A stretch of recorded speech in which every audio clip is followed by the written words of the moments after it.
Price the Lord. എന്നും നല്ലവൻ യേശു, എന്നും നല്ലവൻ, ഇന്നലെയും ഇന്നും എന്നും അന്യനല്ലവൻ, ഇന്നലെയും ഇന്നും എന്നും അന്യനല്ലവൻ. ഭാരമുള്ളിൽ നേരിടും നേരമെല്ലാം താങ്ങിടും, ഭാരമുള്ളിൽ നേരിടും നേരമെല്ലാം താങ്ങിടും, സാരമെല്ലാം നോതിടും തന്മാർവിലെന്നെ ചേർത്തിടും, സാരമെല്ലാം നോതിടും തന്മാർവിലെന്നെ ചേർത്തിടും.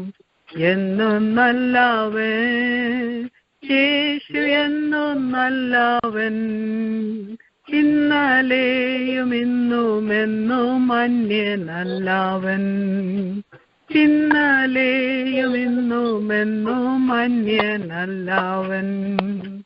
സംഭവങ്ങൾ കേൾക്കവേ കമ്പമുള്ളിൽ ചേർക്കവേ, സംഭവങ്ങൾ കേൾക്കവേ കമ്പമുള്ളിൽ ചേർക്കവേ, തമ്പുരാന്റെ തിരുവചനമോർക്കവേ പോമാകവേ, തമ്പുരാന്റെ തിരുവചനമോർക്കവേ പോമാകവേ. എന്നും നല്ലവൻ യേശു, എന്നും നല്ലവൻ, ഇന്നലെയും ഇന്നും എന്നും അന്യനല്ലവൻ, ഇന്നലെയും ഇന്നും എന്നും അന്യനല്ലവൻ. ഉലകവെയിൽ കൊണ്ടു ഞാൻ വാടി വീരാതോടുവാൻ, ഉലകവെയിൽ കൊണ്ടു ഞാൻ വാടി വീരാതോടുവാൻ, തണലെനിക്കു നൽകിടുവാൻ വലഭാഗത്തായുണ്ടു താൻ, തണലെനിക്കു നൽകിടുവാൻ വലഭാഗത്തായുണ്ടു താൻ. എന്നും നല്ലവൻ യേശു, എന്നും നല്ലവൻ, ഇന്നലെയും ഇന്നും എന്നും അന്യനല്ലവൻ, ഇന്നലെയും ഇന്നും എന്നും അന്യനല്ലവൻ. വിശ്വസിക്കുവാനുമേ ആശ വച്ചിടാനുമേ, വിശ്വസിക്കുവാനുമേ ആശ വച്ചിടാനുമേ, വിശ്വമതിലാശ്വസിപ്പാനാശ്രയവുമേശുതാൻ, വിശ്വമതിലാശ്വസിപ്പാനാശ്രയവുമേശുതാൻ. എന്നും നല്ലവൻ യേശു, എന്നും നല്ലവൻ, ഇന്നലെയും ഇന്നും എന്നും അന്യനല്ലവൻ, ഇന്നലെയും ഇന്നും എന്നും അന്യനല്ലവൻ. രാവിലും പകലിലും ചേലൊടു തൻ പാലനം, രാവിലും പകലിലും ചേലൊടു തൻ പാലനം, ഭൂവിലെനിക്കുള്ളതിനാൽ മാലിനില്ല കാരണം, ഭൂവിലെനിക്കുള്ളതിനാൽ മാലിനില്ല കാരണം. എന്നും നല്ലവൻ യേശു, എന്നും നല്ലവൻ, ഇന്നലെയും ഇന്നും എന്നും അന്യനല്ലവൻ, ഇന്നലെയും ഇന്നും എന്നും അന്യനല്ലവൻ.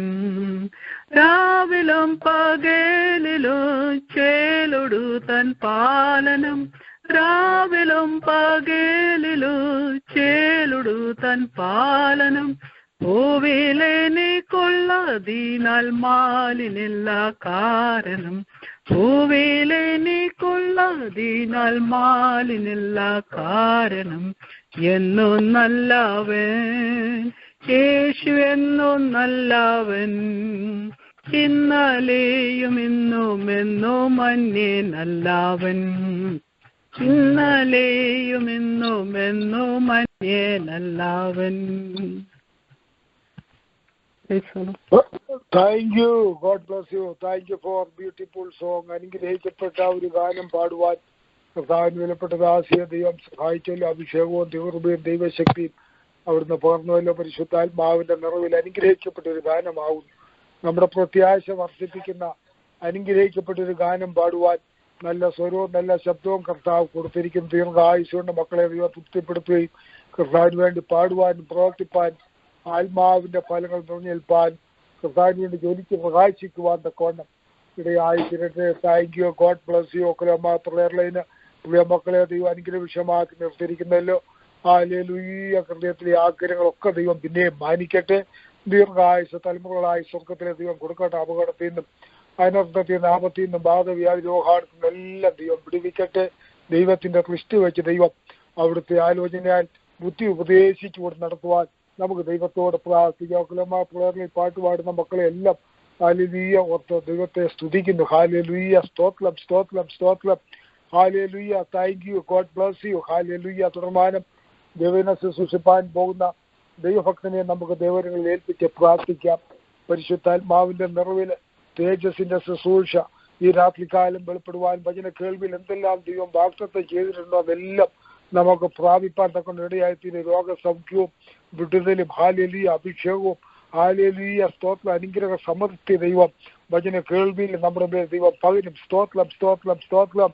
വചനത്തിന്റെ വാതിലങ്ങളുടെ ഭക്തിനെ തുറന്നു കിട്ടുവാൻ ദൈവത്തിന്റെ പരിശുദ്ധാത്മാവ് ഉത്സാഹിപ്പിക്കുന്ന ഒരാൾക്ക് ശബ്ദത്തെ ആത്മാവിന്റെ ചുരുക്കമായി ഹല്ലേലൂയ പ്രാർത്ഥിക്കാൻ.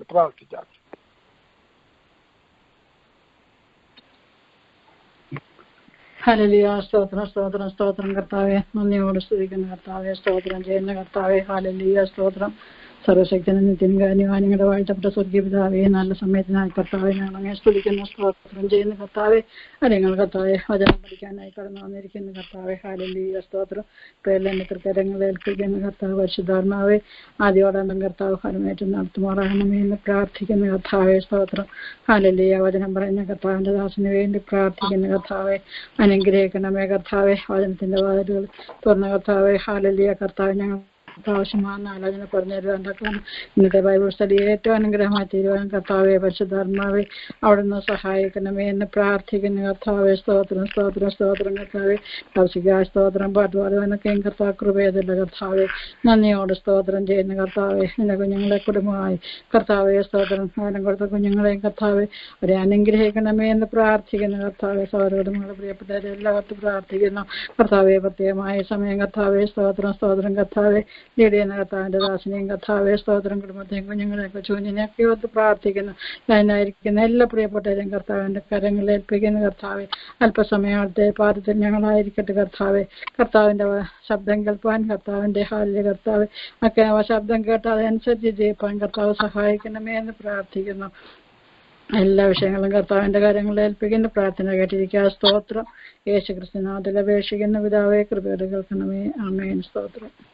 ആമേൻ. Thank you. God bless you. ഹല്ലേലൂയ. വചനം കർത്താവിന് വെളിപ്പെട്ട ആശം ശുശ്രൂഷിക്കുമ്പോൾ നമുക്ക് ഭയഭക്തിയോടെ വിറയലോടെ ദിവസനെ ഹോവേ അരുളി ചെയ്യണമേ അധികം കേൾക്കുള്ള പ്രാർത്ഥന നമുക്കായിരിക്കും രാത്രികാലം ദൈവനെ ശുശ്രൂഷിക്കുന്നത്.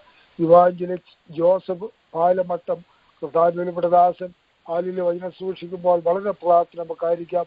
വചനം സൂക്ഷിക്കായി കർത്താവിന് വെളിപ്പെട്ട ദാസനെ ആദരവോടും സ്നേഹത്തോടും കൂടെ കുലാമാപ്പുറത്തിലേക്ക് ക്ഷണിക്കുന്നു. നമുക്ക് വളരെ പ്രാർത്ഥനയായിരിക്കാം.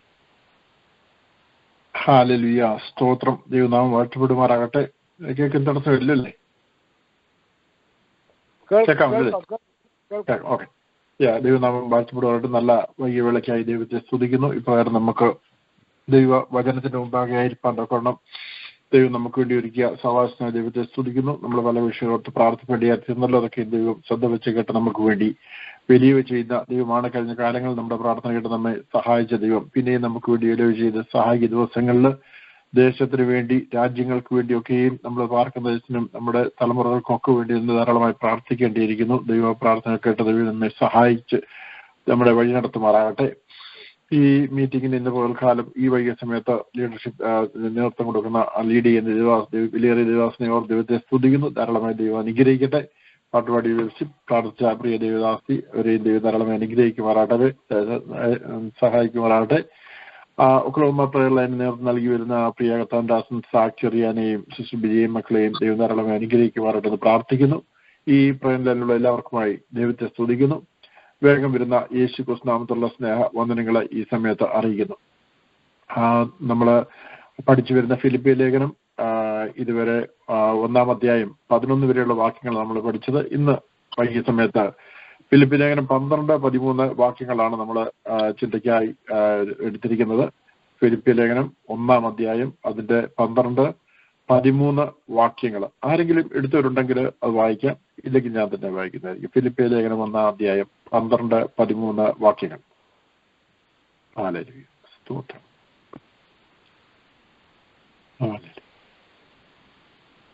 ഫിലിപ്പി ലേഖനം 1-ാം അധ്യായം 12-13 വാക്യങ്ങൾ ഞാനിവിടെ വായിക്കുന്നു. സഹോദരന്മാരെ, എനിക്ക് ഭവിച്ചത് സുവിശേഷത്തിന്റെ അഭിവൃദ്ധിക്ക് കാരണമായി തീർന്നു എന്ന് നിങ്ങൾ അറിയുവാൻ ഞാൻ ഇച്ഛിക്കുന്നു. എന്റെ ബന്ധനങ്ങൾ ക്രിസ്തു നിമിത്തമാകുന്നു എന്ന് അകമ്പടി പട്ടാളത്തിലൊക്കെയും ശേഷം എല്ലാവർക്കും തെളിവായി വരികയും ചെയ്തു. But I want you to know, brethren, that the things which happened to me have actually turned out for the furtherance of the gospel, so that it has become evident to the whole palace guard and to all the rest that my chains are in Christ. ഒരു വാക്ക് നമുക്ക് പ്രാർത്ഥിച്ച് വചനമെടുത്തേക്ക് പ്രവേശിക്കാം. ഞങ്ങളെ സ്നേഹിക്കുന്ന ഞങ്ങളുടെ ദൈവമേ, സ്വർഗീയ പിതാവേ, വൈകിയ വേളയിൽ ദൈവവചനത്തിന് മുമ്പാകെ ആയിരിക്കാൻ അവിടുന്ന് ഞങ്ങളെ സഹായിക്കണം സ്തുതിക്കുന്നു. ഇന്ന് വൈകിയ സമയത്ത് ഈ വചനത്തിലൂടെ അവിടുന്ന് അടികളോട് സംസാരിക്കുമാറാണ്. അവിടുന്ന് ഞങ്ങളെ സ്നേഹിക്കുന്ന ദൈവം, ഞങ്ങളെ കരുതുന്ന ദൈവം, ഞങ്ങളെ പോറ്റിക്കൊള്ളുന്ന ദൈവങ്ങൾ ഞങ്ങളെ ഏൽപ്പിക്കുന്നു.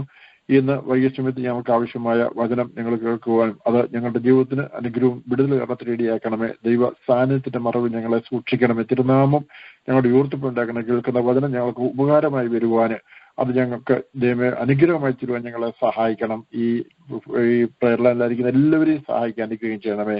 കൃപയിൽ സൂക്ഷിക്കണം, വരവേൽക്കണമേ. യേശു ക്രിസ്തുവിൽ അപേക്ഷിക്കുന്നത് കേൾക്കണം. സ്വർഗീയ ആമേൻ. നമ്മൾ വായിച്ച വേദഭാഗം, സഹോദരന്മാരെ, എനിക്ക് ഭവിച്ചത് സുവിശേഷത്തിന്റെ അഭിവൃദ്ധിക്ക് കാരണമായി തീർന്നു എന്ന് നിങ്ങൾ അറിയുവാൻ ഞാൻ ഇച്ഛിക്കുന്നു. സുവിശേഷത്തിനായി അപ്പോസ്തലനായ പൗലോസിനെ വിളിച്ചിരിക്കെ സുവിശേഷത്തെ സംബന്ധിച്ച ഉന്നത ദർശനവും അപ്പോസ്തലനായ പൗലോസ് പ്രാപിച്ചു. നമുക്കറിയാം, റോമ സാമ്രാജ്യത്തിന് തലസ്ഥാനത്ത് എന്ന് കർത്താവിന് വേണ്ടി പ്രവർത്തിക്കുവാൻ സാധിച്ചാല് റോമിനെയും അതുവഴി റോമ സാമ്രാജ്യമാകെ വ്യാപിക്കുന്ന ഒരു പ്രവർത്തനം ചെയ്യാൻ കഴിയുമെന്ന് ചിന്തിച്ച് റോമിലേക്ക് പോകണമെന്ന് അപ്പോസ്തലനായ പൗലോസ് ആഗ്രഹിച്ചിരുന്നു. നമുക്ക് ദൈവവചനത്തിൽ കാണാൻ സാധിക്കും. ദർശനമുള്ളവർക്ക് ഒരു ദീർഘ വീക്ഷണം ഉണ്ടായിരിക്കും, ഒരു വിശാല വീക്ഷണം ഉണ്ടായിരിക്കും. ഇതേ ദർശനമുള്ള പൗലോസാണ് അപ്പോസ്തലപ്രവൃത്തികൾ 19:21 പറയുന്നത്. Acts chapter 19:21. ഇത് കഴിഞ്ഞിട്ട് പൗലോസ് മക്കദോനിയയിലും അഖായയിലും കൂടി കടന്ന് യെരുശലേമിലേക്ക് പോകണം എന്ന് മനസ്സിൽ നിശ്ചയിച്ചു. ഞാൻ അവിടെ ചെന്ന ശേഷം റോമയും കാണണം എന്നാ പറഞ്ഞു. റോമർ 1:15 അങ്ങനെ റോമയിലുള്ള നിങ്ങളോടും സുവിശേഷം അറിയിപ്പാൻ എന്നാൽ ആവോളം ഞാൻ ഒരുങ്ങിയിരിക്കുന്നതാണ് അപ്പോസ്തലൻ പൗലോസ് പറയുന്നത്. താൻ മറ്റ് സ്ഥലങ്ങളിൽ പോയി സുവിശേഷം അറിയിച്ചതുപോലെ തന്റെ സുവിശേഷ യാത്രയുടെ ഭാഗമായി റോമിലും പോകണമെന്നാണ് പൗലോസ് ആഗ്രഹിച്ചത്. എന്നാൽ ചങ്ങല ധരിച്ച് ഒരു തടവുകാരനായിട്ടാണ് പൗലോസിന് റോമിലേക്ക് പോകാൻ ഇടയായി തീർന്ന് നമുക്കറിയാം. ലോകസ്ഥാപനത്തിന് മുന്നേ അറക്കപ്പെട്ട കുഞ്ഞാട് എന്ന് വായിക്കുന്ന പോലെ പ്രത്യക്ഷത്തിൽ റോമാക്കാരും യഹൂദന്മാരും ഒക്കെയാണ് യേശുക്രിസ്തുവിന്റെ ക്രൂശീകരണത്തിന്റെ കാരണക്കാരൻ തോന്നിയാലും യേശുക്രിസ്തു ഈ ലോകത്തിലേക്ക് വന്നു തന്നെ ലോകത്തിന്റെ പാപ പരിഹാരത്തിനായി കാൽവരി ക്രൂശ് യാഗമായി തീരുവാനായിരുന്നല്ലോ. അത് ദൈവത്തിന്റെ പദ്ധതിയും ആയിരുന്നല്ലോ.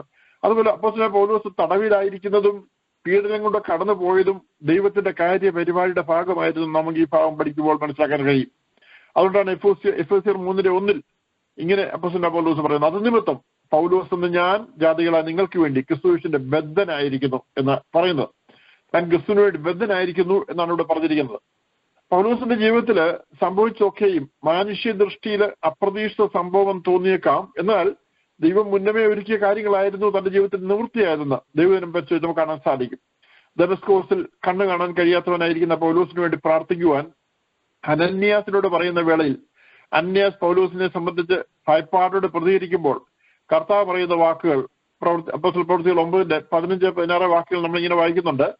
കർത്താവ് അവനോട്, നീ പോകാം, എന്റെ നാമം ജാതികൾക്കും രാജാക്കന്മാർക്കും ഇസ്രായേൽ മക്കൾക്കും മുമ്പിൽ വഹിപ്പാൻ ഞാൻ തിരഞ്ഞെടുത്തിയ ഒരു പാത്രം ആകുന്നു. എന്റെ നാമത്തിന് വേണ്ടി അവൻ എന്തെല്ലാം കഷ്ടം അനുഭവിക്കേണ്ടതാവുന്നു എന്ന് ഞാൻ അവനെ കാണിക്കും എന്നാണ് നമ്മൾ വായിക്കുന്നത്.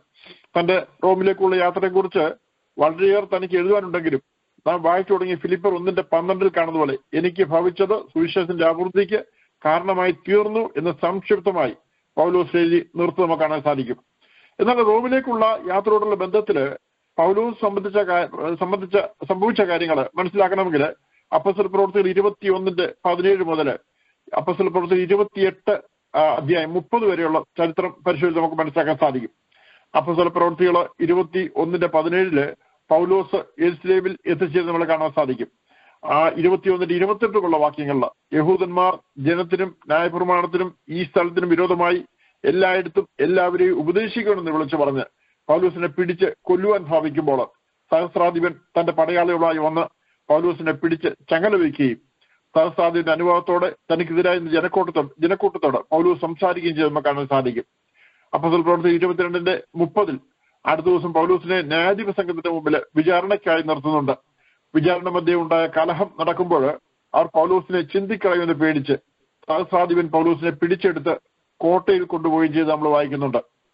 യെരുശലേമിലെ ഒരു വിപ്ലവകാരി എന്ന് ചിന്തിച്ച് റോമൻ സഹസ്രാധിപൻ പൗലോസിനെ ബന്ധനസ്ഥനാക്കി. എന്നാൽ ഒരു റോമൻ പൗരന്റെ നിലയിൽ തടവുകാരനായി റോമിലേക്ക് പിന്നെ പോകുന്ന അവിടെ കാണുന്നത്. എന്നാൽ അത് വളരെ ഫലവത്തായ ഒരു വലിയ സുവിശേഷീകരണ യാത്രയുടെ ആയിരുന്നുവെന്ന് ലോകം മനസ്സിലാക്കിയില്ല. അതുകൊണ്ടാണ് പിന്നീട് ആ യാത്രയെപ്പറ്റി ബൈബിൾ പഠിതാക്കൾ പറ്റി ഈ യാത്രയെ അപ്പോസ്തലൻ പൗലോസിനെ 4ാം സുവിശേഷ യാത്രയെന്ന് വിശേഷിപ്പിക്കുന്നുണ്ട്. ഒരു വ്യത്യാസമുള്ളത് ഈ യാത്രയിൽ പൗലോസ് ബന്ധനസ്ഥനാണ് എന്നുള്ളതാണ്. തന്റെ ഇഷ്ടപ്രകാരം ഒന്നും ചെയ്യാൻ സാധ്യമല്ലായിരുന്നു. ഞാൻ മുമ്പ് സൂചിപ്പിച്ച പോലെ ഈ യാത്ര പൂർണ്ണമായും പരിശുദ്ധാത്മാവിന്റെ നിയന്ത്രണത്തിലും ഇതപ്രകാരമായിരുന്നു നമുക്ക് കാണാൻ സാധിക്കും. നമ്മുടെയൊക്കെ ജീവിതത്തിലും ഇതുപോലെയുള്ള കാര്യങ്ങൾ സംഭവിക്കാറുണ്ടല്ലോ. ചിലപ്പോൾ പരിശുദ്ധാത്മ പ്രേരണയാൽ നാം ദൈവനാമത്തിനായി പലതും പ്രവർത്തിക്കേണ്ടതായിത്തീരും. എന്നാൽ മറ്റു ചില സന്ദർഭങ്ങളിൽ നമ്മുടെ ചുറ്റുപാടുമുള്ള കാര്യങ്ങളെല്ലാം നമ്മുടെ നിയന്ത്രണത്തിന് പുറത്തായിരിക്കും. നമുക്ക് സ്വയമേവ യാതൊന്നും ചെയ്യാൻ കഴിഞ്ഞെന്ന് വരില്ല. അങ്ങനെയുള്ള സന്ദർഭങ്ങളിൽ നമ്മെ പൂർണ്ണമായും ദൈവകരങ്ങളിൽ ഏൽപ്പിച്ച് ദൈവം പൂർണ്ണമായും നമ്മിൽ നിവർത്തിക്കുവാൻ നമ്മെ തന്നെ വിട്ടുകൊടുക്കാൻ ഇടയായിത്തീരട്ടെ. അവിടെ ദൈവം നമ്മളോട് പ്രവർത്തിക്കുന്നതിന് ഇടയായിത്തീരും. അതിന്റെ അവസാനം ദൈവം ഏറ്റവും നന്നായി കാര്യങ്ങൾ ചെയ്യുന്ന കണ്ട് ദൈവനാമത്തെ മഹത്വപ്പെടുത്തുവാൻ ഇടയായിത്തീരും. മറ്റുള്ളവരും അത് കണ്ട് ദൈവനാമത്തെ മഹത്വപ്പെടുത്തുവാൻ ഇടയായിത്തീരും എന്നുള്ളതാണ് യാഥാർത്ഥ്യം. അപ്പോസ്തല പ്രവൃത്തികൾ 23:11 രാത്രിയിൽ കർത്താവ് അടുക്കൽ നിന്നും ധൈര്യമായിരിക്കാം, നീ എന്നെ കുറിച്ച് യെരുശലേമിൽ സാക്ഷീകരിച്ച പോലെ റോമിൽ സാക്ഷീകരിക്കുന്നതാണെന്ന് അരുളി ചെയ്തു. ഈ സമയത്തൊക്കെയും പൗലോസ് കഷ്ടതയിലൂടെയാണ് കടന്നു പോകുന്നതെങ്കിലും നമുക്ക് ഈ വാക്യത്തിൽ കാണുവാൻ കഴിയുന്ന ശ്രദ്ധേയമായ 3 കാര്യങ്ങളുണ്ട്. ഒന്ന്, തന്നെ വിളിച്ച കർത്താവിന്റെ കാര്യ പരിപാടിയിലാണ് താൻ. കർത്താവ് തന്നെ പൗലോസിനോട് സംസാരിച്ച് സംഭവിക്കുന്ന ദൈവിക പദ്ധതിയാണെന്ന് വെളിപ്പെടുത്തി നമ്മൾ കാണുന്നു. 2, കർത്താവ് പൗലോസിനെ ധൈര്യപ്പെടുത്തുന്നു. 3, യേശുവിനെ കുറിച്ച് യെരുശലേമിൽ സാക്ഷീകരിച്ച പോലെ റോമയിൽ സാക്ഷീകരിക്കേണ്ടതാവുന്നു എന്ന് അറിയിക്കുക വഴി ഭാവി നാളുകളിൽ റോമയിലും കർത്താവിന്റെ സാക്ഷിയായി നിൽക്കേണ്ടതാണ്. അതുവരെയും എത്ര എതിർപ്പുകളുണ്ടായാലും എന്തൊക്കെ സംഭവിച്ചാലും ആർക്കും പൗലോസിനെ ഒന്നും ചെയ്യാൻ കഴിയില്ല എന്ന് ഉറപ്പുകൂടി നൽകുകയാണ് അവിടെ കർത്താവ് ചെയ്യുന്നത്. തന്നെയുമല്ല, നാം വായിച്ചു തുടങ്ങിയ വാക്യത്തിൽ കാണുന്ന പോലെ പൗലോസിന്റെ ജീവിതത്തിൽ സംഭവിച്ചെല്ലാം സുവിശേഷന്റെ അഭിവൃദ്ധിക്ക് കാരണമായി തീർന്നു എന്ന് നമുക്ക് കാണാൻ സാധിക്കും. ഇക്കാര്യം നമുക്കും ധൈര്യം നൽകുന്ന ഒരു കാര്യമാണ്. ദൈവപ്രകാരം ദൈവവഴി നടക്കുന്നവരെ സംബന്ധിച്ചോളം നാം ഓരോ ദിവസവും ദൈവീയ പദ്ധതിയിലും ദൈവീയ കാര്യ പരിപാടിയിലുമാണ് ആയിരിക്കുന്ന. ഹല്ലേലൂയ. ലോകത്തിൻ്റെതായ സമ്മർദ്ദങ്ങൾ നമുക്കെതിരായി ഏറി വരുമ്പോൾ തക്ക സമയത്ത് വിവിധ നിലയിൽ കർത്താവ് നമ്മെ ധൈര്യപ്പെടുത്തുന്നതിനിടയായി നമ്മൾ അനുഭവിച്ചുകൊണ്ടിരിക്കുന്ന കാര്യമാണ്. 3ാമത്തെ കാര്യം, എന്തെല്ലാം വന്നാലും ആരെല്ലാം നമുക്കെതിരായി നിന്നാലും നമുക്ക് ദൈവം ഒരുക്കിയിട്ടുള്ള ജീവിതത്തിന്റെ അവസാന ശ്വാസം വരെ നാം ജീവിച്ചിരിക്കും. അതുമാത്രമല്ല, ദൈവനാമത്തിനായി നമ്മിലൂടെ ദൈവം ചെയ്യാനാക്കിയിരിക്കുന്ന കാര്യങ്ങൾ പൂർണ്ണമായി നിവർത്തിക്കും. ഹല്ലേലൂയ. ദൈവം നമ്മെ വിളിച്ചത് ഈ ലോക ജീവിതം മുഴുവൻ നമ്മെ വഴി നടത്തുവാനും നിത്യതയിൽ കൊണ്ട് എത്തിക്കാനുള്ള ഉറപ്പോടും കൂടി കാര്യം നാം മറന്നു പോകരുത്. ഹല്ലേലൂയ. ഫിലിപ്പിയർ 1:4 നമ്മൾ ആദ്യം നമ്മൾ പഠിച്ചൊരു ഭാഗമുണ്ട്. നിങ്ങളിൽ നല്ല പ്രവൃത്തി ആരംഭിച്ചവൻ യേശുക്രിസ്തു നാളോളം അതിനെ തികയ്ക്കും എന്ന് ഉറപ്പായി വിശ്വസിച്ചു വരിക്കുന്നു. യേശുക്രിസ്തു രക്തത്താൽ വീണ്ടെടുക്കപ്പെട്ട നമ്മുടെ ജീവിതങ്ങളിൽ നല്ല പ്രവൃത്തി ആരംഭിച്ച ദൈവം അതിനെ തികയ്ക്കും എന്നുള്ള കാര്യത്തിൽ യാതൊരു സംശയമില്ല. അപ്പോസ്തല പ്രവൃത്തികൾ 23:12 മുതലുള്ള വാക്യങ്ങളിൽ പൗലോസിനെ കൊല്ലുവാന് യഹൂദന്മാർ ശപഥം ചെയ്യുന്ന കാണാം നമുക്ക്. ദൈവീയ ഇടപെടലിലൂടെ ആ വിവരം പൗലോസിന്റെ സഹോദരന്റെ മകൻ മുഖേന സഹസ്രാധിപൻ അറിയുകയും പൗലോസിനെ പടയാളികളെ കൂട്ടി കൈസരിയിൽ ഫെലിക്സിന്റെ അടുത്ത് എത്തിക്കുകയും ചെയ്യുന്നുണ്ട്. അവിടെ വെച്ച് ഫെലിക്സും യഹൂദ സ്ത്രീയായ ഭാര്യയും പൗലോസിനോട് സുവിശേഷം കേൾക്കിടയായി ചേർന്ന് നമ്മൾ കാണുന്നു. അപ്പോസ്തല പ്രവൃത്തികൾ 23:25 വരുമ്പോൾ, എന്നാൽ അവൻ നീതി, ഇന്ദ്രിയജയം, വരുവാനുള്ള ന്യായവിധി എന്നിവയെ കുറിച്ച് സംസാരിക്കുമ്പോൾ ഫെലിക്സ് ഭയപരവശനായി എന്നാണ് വായിക്കുന്നത്. അപ്പം സുവിശേഷത്തിന്റെ ആ ഒരു സുവിശേഷം പറയുമ്പോൾ അത് ഉള്ളങ്ങളിൽ ക്രിയ ചെയ്യുന്നതിന്റെ ഒരു അടയാളമാണ് നമ്മൾ കാണുന്നത്. നീതി, ഇന്ദ്രജയം, വരുവാനുള്ള ന്യായവിധി എന്നിവയെക്കുറിച്ച് സംസാരിക്കുമ്പോൾ ഫെലിക്സ് ഭയവരസനായി എന്നാണ് നമ്മൾ വായിക്കുന്നത്. അപ്പോസ്തല പ്രവൃത്തി 25-23 വാക്യത്തിൽ കടന്നു വരുമ്പോൾ ഫെലിക്സിന് ശേഷം ദേശാധിപതിയായി വന്ന പെർക്യൂസ് ഫെസ്തോസ് അഗ്രിപ്പ രാജാവും ബെർണീക്കയും സഹസ്രാധിപകളോടും നഗരത്തിലെ പ്രധാനികളോടും കൂടെ വന്ന് പൗലോസിൽ നിന്ന് സുവിശേഷങ്ങൾക്ക് ഇടയായിട്ട് നമ്മൾ വായിക്കുന്നു. അപ്പോസ്തല പ്രവൃത്തി 25-27, 28, 29 വാക്യങ്ങൾ വളരെ ശ്രദ്ധേയമാണ്. അവിടെ നമ്മൾ ഇങ്ങനെ വായിക്കുന്നു: അഗ്രിപ്പ രാജാവ് പ്രവാചകന്മാരെ വിശ്വസിക്കുന്നു എന്ന് ഞാൻ അറിയുന്നു എന്ന് പറഞ്ഞു. അഗ്രിപ്പ പൗലോസിനോട്, ഞാൻ ക്രിസ്ത്യാനിയായി തീരുവാൻ നീ എന്നെ അല്പം കൊണ്ട് സമ്മതിപ്പിക്കുന്നു എന്ന് പറഞ്ഞു. അതിന് പൗലോസ്, നീ മാത്രമല്ല, ഇന്നെന്റെ പ്രസംഗം കേൾക്കുന്നവർ എല്ലാവരും അല്പം കൊണ്ടാകട്ടെ അധികം കൊണ്ടാകട്ടെ ഈ ചങ്ങലയൊഴികെ എന്നെ പോലെയാകണം എന്ന് ഞാൻ ദൈവത്തോട് അപേക്ഷിക്കുന്നു പറഞ്ഞു. അപ്പം പൗലോസിൽ അവർ കുറ്റമൊന്നും കണ്ടെത്താൻ കഴിഞ്ഞില്ലെങ്കിലും പൗലോസ് കൈസരെ അഭയം ചൊല്ലിയതിനാൽ അവർ പൗലോസിനെ റോമിലേക്ക് അയക്കുന്ന കാണാൻ സാധിക്കും. അപ്പൊ ഇവിടെ അഗ്രിപ്പ രാജാവിനോട് സുവിശേഷം അറിയിക്കുമ്പോൾ അദ്ദേഹത്തിന്റെ ഉള്ളത്തിലും ആ സുവിശേഷത്തിന്റെ പ്രവൃത്തി ഉണ്ടായിട്ട് ആ മറുപടി പറയും നമുക്ക് മനസ്സിലാക്കാൻ സാധിക്കും. അപ്പം എവിടെയൊക്കെ പൗലോസിനെ ദൈവം ഉപയോഗിച്ചോ അവിടെയെല്ലാം അതിനൊക്കെ ഒരു റിസൾട്ട് ഉണ്ടാക്കുവാനിടയായിട്ട് നമുക്ക് കാണാൻ സാധിക്കും. അത് തന്നെയാണ് നമ്മളുടെയും ദൈവം ചെയ്യുന്നത്. നമ്മെ എവിടെല്ലാം ദൈവം അയക്കുന്നു, എവിടെല്ലാം ആക്കി വെച്ചിരിക്കുന്നു, അവിടെല്ലാം നാം ദൈവനാമത്തിന് വേണ്ടി ശബ്ദിക്കുമ്പോൾ, സുവിശേഷം അറിയിക്കുമ്പോൾ അത് ചിലരുടെയൊക്കെ ഉള്ളങ്ങളിൽ ചില പ്രവൃത്തികൾ ചെയ്തുകൊണ്ടിരിക്കുകയാണെന്നുള്ള സംശയമില്ല. അത് പലപ്പോഴും നമുക്കത് എന്റെ അനുഭവത്തിൽ എനിക്ക് അനേക കാര്യങ്ങൾ പറയാൻ കഴിയും. സുവിശേഷം അറിയിച്ചിട്ട് അതിന്റെ അല്പാൽപമായി ഉണ്ടാകുന്ന മാറ്റങ്ങളും അവസാനം വരുമ്പോൾ അതിന് വലിയൊരു രൂപാന്തരമായി തീരുന്ന കാര്യങ്ങളൊക്കെ നമ്മുടെയൊക്കെ അനുഭവത്തിലുള്ള കാര്യങ്ങളെന്ന് എനിക്കറിയാം. അപ്പോസ്തല പ്രവൃത്തി 9:15 നാം വായിച്ച പോലെ കർത്താവിനോട്, നീ പോകാം, അവൻ എന്റെ നാമം ജാതികൾക്കും രാജാക്കന്മാർക്കും ഇസ്രായേൽ മക്കൾക്കും മുമ്പിൽ വഹിപ്പാൻ ഞാൻ തിരഞ്ഞെടുത്തിരിക്കുന്ന ഒരു പാത്രം ആകുന്നു എന്ന കർത്താവ് അനന്യാസോട് അറിയിച്ചതുപോലെ തന്നെ പൗലോസിന്റെ ജീവിതത്തിൽ സംഭവിക്കുവാൻ ദൈവം സാഹചര്യങ്ങളെ ക്രമീകരിക്കും നമുക്ക് കാണാൻ സാധിക്കും. അപ്പോസ്തല പ്രവൃത്തി 22-ാം അധ്യായത്തില് പൗലോസ് മറ്റ് തടവുകാരോടൊപ്പം റോമിലേക്കുള്ള കപ്പൽ യാത്രയിലെ സംഭവങ്ങളിലൂടെ അനേക കർത്താവിനെ അറിയാണ്ടിയെ തീർന്നതായി നമുക്ക് കാണാൻ സാധിക്കുന്നുണ്ട്. അപ്പോസ്തല പ്രവൃത്തി 27-24 വാക്യങ്ങൾ നാം ഇങ്ങനെ വായിക്കുന്നു: വളരെ നാളായിട്ട് സൂര്യനെയോ നക്ഷത്രങ്ങളെ കാണാതെയും വല്ലാത്ത കൊടുങ്കാറ്റ് അടിച്ചുകൊണ്ടിരിക്കാൻ ഞങ്ങൾ രക്ഷപ്പെടും എന്നുള്ള ആശ ഒക്കെയും അറ്റുപോയി.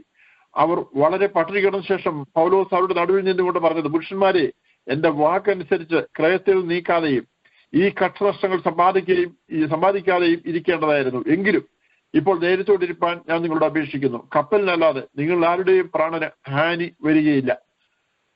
എന്റെ ഉടയവനും ഞാൻ സേവിച്ചു വരുന്ന ദൈവത്തിന്റെ ദൂതൻ ഈ രാത്രിയിൽ എന്റെ അടുക്കൽ നിന്നു, പൗലോസെ ഭയപ്പെടരുത്, നീ കൈസരുടെ മുമ്പിൽ നിൽക്കേണ്ടതാവുന്നു. നിന്നോടുകൂടെ യാത്ര ചെയ്യുന്നവരൊക്കെയും ദൈവം നിനക്ക് ദാനം ചെയ്തിരിക്കുന്നു എന്ന് പറഞ്ഞു. അപ്പൊ പൗലോസ് സഞ്ചരിക്കുന്ന കപ്പലിന്റെ കാര്യങ്ങൾക്ക് ചുമതലയും അധികാരമുള്ള ക്യാപ്റ്റനുണ്ട്.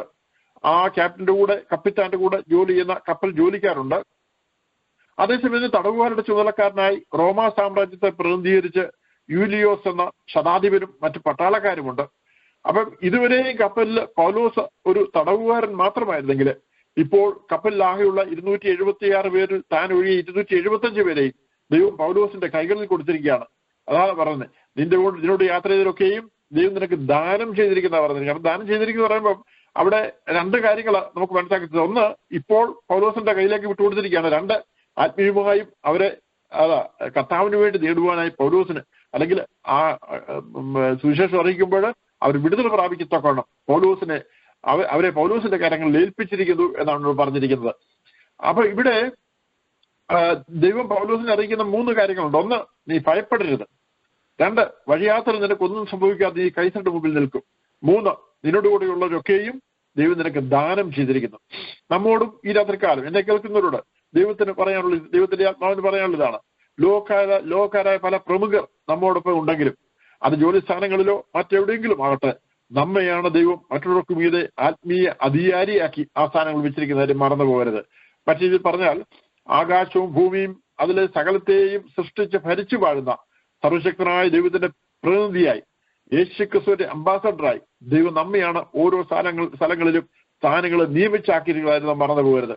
ആ വലിയ ബോധ്യത്തോടെയും പ്രാഗൽഭ്യത്തോടെയും ആയിരിക്കുവാനും ദൈവനാമത്തിനായി പ്രവർത്തിക്കുവാനും നമുക്ക് ഓരോരുത്തരുടെ ഇടയായി തീരട്ടെ എന്ന് പ്രാർത്ഥിക്കുന്നു. എന്നെ കേൾക്കുന്ന നിങ്ങൾ ഓരോരുത്തരുടെയും ഈ ദിവസങ്ങൾ ദൈവത്തിന്റെ ചിലതൊക്കെ ചെയ്തെടുക്കുവാനുണ്ട്. അതിനായി പ്രാർത്ഥനയുടെ ദിവസങ്ങളിലായിരിക്കുവാൻ നിങ്ങളെ ദൈവം സഹായിക്കുമാറാട്ടെ. നമ്മെ ആരെയും ദൈവം വെറുതെ വിളിച്ച് കൊണ്ടുവന്നിട്ടില്ല. നമ്മെ ആരെയും വെറുതെ ഒരിടത്തും ആക്കി വെച്ചിട്ടില്ല. ദൈവം നമ്മെ വിളിച്ച് വേർതിരിച്ചുവെങ്കിൽ അതിന്റെ വീട്ടിലൊരു ഉദ്ദേശമുണ്ട്. നമ്മെ ഒരു സ്ഥാനത്ത് ആക്കി വെച്ച് ഒരു സ്ഥാനത്തിലും ആക്കി വെച്ചിട്ടുണ്ടെങ്കിൽ അവിടെ നമ്മെക്കുറിച്ച് ദൈവത്തിന് ഉദ്ദേശമുണ്ട്. നമ്മുടെ പാസ്റ്ററോ അല്ലെങ്കിൽ മറ്റു സുവിശേഷന്മാരോ ഒന്നും അവിടെ കാണത്തില്ല. നാം മാത്രമായിരിക്കും ദൈവനാമത്തിന് വേണ്ടി ആ സ്ഥാപനങ്ങളിലായിരിക്കുന്നത്. അതുകൊണ്ട് നമ്മിലൂടെയാണ് ദൈവത്തിനോട് പ്രവർത്തിക്കാനുള്ളത്. അതുകൊണ്ട് ഈ ദിവസം മറന്നു പോകരുത്.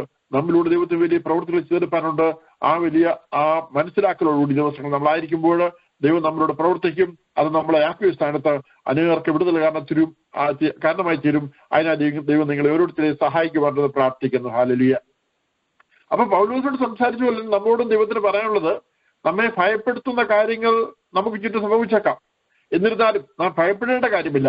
കാരണം നാം നമ്മുടെ ദൈവത്തിന്റെ കാര്യങ്ങളാണ് ആയിരിക്കുന്നത്. 2, ദൈവം അറിയാൻ നമുക്കൊന്നും സംഭവിക്കില്ല. നമ്മുടെ യാത്രയിൽ ദൈവീയ പദ്ധതിക്ക് വിരുദ്ധമായി യാതൊന്നും സംഭവിക്കില്ല. നാം നമ്മുടെ ലക്ഷ്യത്തിൽ തന്നെ ചെന്നു ചേരും.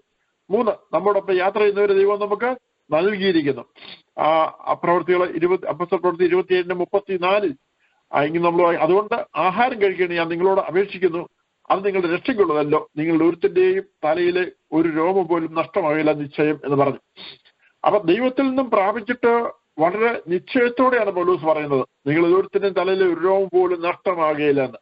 അപ്പോസ്തല പ്രവൃത്തി 27-ാം അധ്യായം അവസാനിക്കുമ്പോൾ അതിന്റെ 44-ാം വാക്യത്തിൽ കാണുന്നത്, ശേഷമുള്ളവർ പലകമേലും കപ്പലിന്റെ കണ്ണങ്ങളിലും മേലുമായി എത്തുവാൻ കൽപ്പിച്ചു. ഇങ്ങനെ എല്ലാവരും കരയിലെത്തി രക്ഷപ്പെടുവാൻ സംഗതി വന്നു.